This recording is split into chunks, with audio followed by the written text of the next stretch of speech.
사도신경으로 신앙 고백하심으로 9월 5일 월요일 아침 예배를 하나님께 드립니다. 나는 전능하신 아버지 하나님, 천지의 창조주를 믿습니다. 나는 그의 유일하신 아들, 우리 주 예수 그리스도를 믿습니다. 그는 성령으로 잉태되어 동정녀 마리아에게서 나시고 본디오 빌라도에게 고난을 받아 십자가에 못 박혀 죽으시고 장사된 지 사흘 만에 죽은 자 가운데서 다시 살아나셨으며 하늘에 오르시어 전능하신 아버지 하나님 우편에 앉아 계시다가 거기로부터 살아있는 자와 죽은 자를 심판하러 오십니다. 나는 성령을 믿으며 거룩한 공교회와 성도의 교제와 죄를 용서받는 것과 몸의 부활과 영생을 믿습니다. 아멘. 찬송가 183장 빈들의 마른 풀같이 함께 찬송합니다.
오늘 우리에게 주시는 하나님 말씀은 신약성경 마태복음 4장 1절에서 7절 말씀 봉독합니다. 신약성경 마태복음 4장 1절에서 7절 말씀 봉독할 때 살아계신 주님의 음성을 들을 수 있기 바랍니다. 봉독합니다.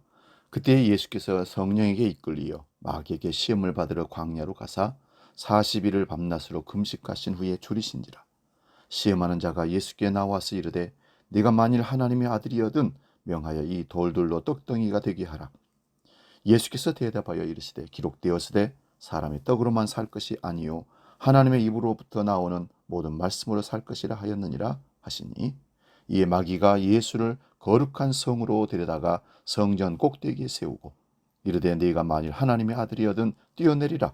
기록되었으되 그가 너를 위하여 그의 사자들을 명하리니 그들이 손으로 너를 받들어 발이 돌에 부딪히지 않게 하리로다 하였느니라. 예수께서 이르시되 또 기록되었으되 주 너의 하나님을 시험하지 말라 하였느니라 하시니. 아멘. 오늘 봉독한 말씀으로 허영으로부터의 자유, 이런 제목으로 말씀을 상고하면서 은혜를 나눕니다. 허영으로부터 자유. 허영은 마귀로부터 오는 영입니다. 그것이 마음에 들어오면 허영심이 생깁니다. 이 허영심이 우리를 마귀의 유혹으로 이끌어갑니다. 이 허영심에 한번 빠지면 개인과 가정과 교회와 나라도 망하게 됩니다. 허영심에 빠진 사람은 그것을 꿈이라고 말합니다. 그러면서 반드시 이루어진다고 합니다. 다른 사람은 다 그것이 허영심이라고 믿고 알고 있는데 본인만은 그것이 목표라고 마음을 삼습니다. 그래서 우리는 이 허영심을 경계하고 주의해야 합니다. 허영심에 빠진 나라는 망하고 넘어졌습니다. 허영심에 빠진 개인은 패가 망신한다는 사실입니다. 허영심은 명성을 얻고 싶은 욕구에서 생깁니다. 오늘 본문에서 마귀는 그 허영심을 이용해서 예수님까지도 시험을 합니다. 마귀가 그 허영심을 가지고 예수님을 성전 꼭대기에 세우고는 뛰어내리라고 합니다. 여러분, 왜 굳이 성전 꼭대기에 세웠을까요? 저는 두 가지 이유가 있다고 생각합니다. 먼저는 마귀는 예수님에게 성전 내부를 보여주지 않았다는 점입니다. 당시 성전 내부는 어땠을까요? 예수님 당시의 예루살렘의 성전의 내부는 말 그대로 추하고 더러웠습니다.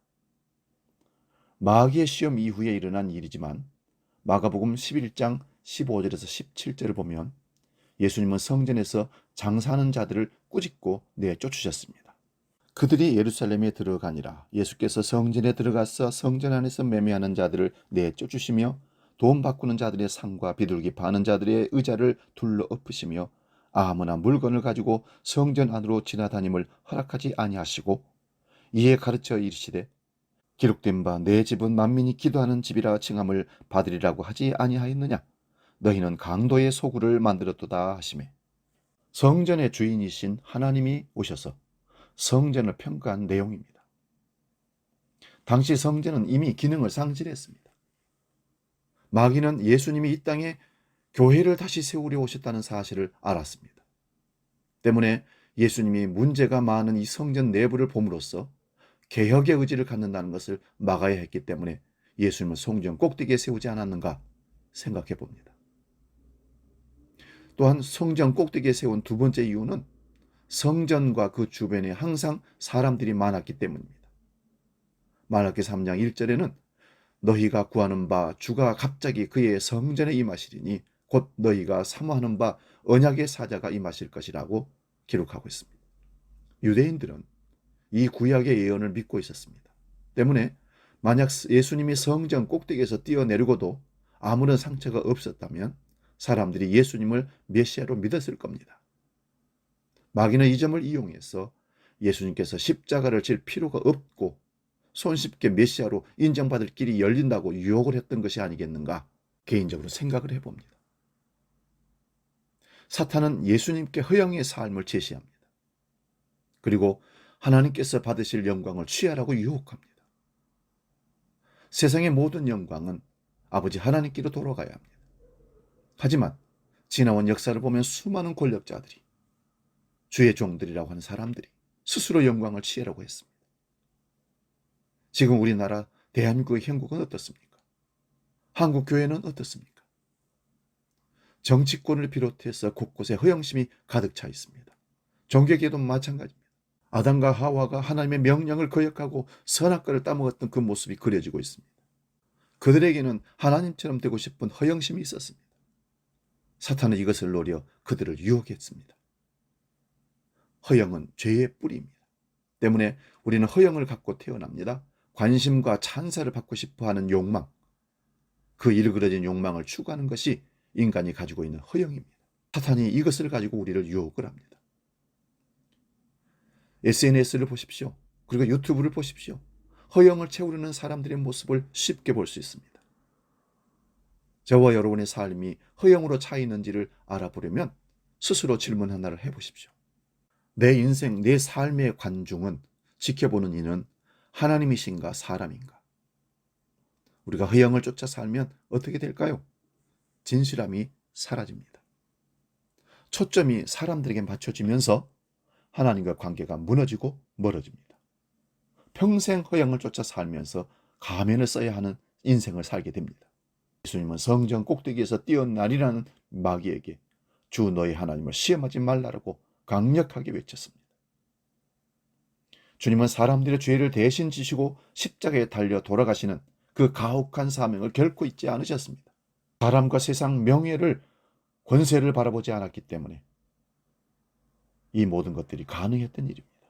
사랑하는 여러분, 허영심에 빠진 목회자와 허영심에 빠진 교회들이 얼마나 많은지 모릅니다. 제 본분을 상실하고 스스로가 하나님이라고 착각을 하고 살아가는 경우들이 많이 있다는 사실입니다.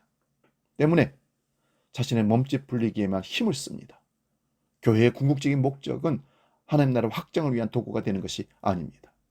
부디 이 땅의 크리스천이 오직 하나님만 바라보고 허영은 멀리하기를 간절히 소망합니다. 우리의 마지막은 어떤 모습으로 하나님 앞에 서야 될 것인가를 다시 한번 생각하면서 착각에 빠지고 허영심에 빠졌던 우리의 모습들을 다시 돌려서 십자가 앞으로, 주님 앞으로 겸손하게 다시 세울 수 있기를 주의 이름으로 축원드립니다. 기도하겠습니다.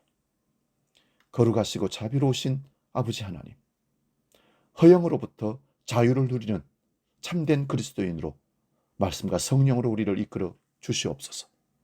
개인, 한국교회 모든 지도자들이 허영심에 빠지지 않도록 주여 지켜주옵소서.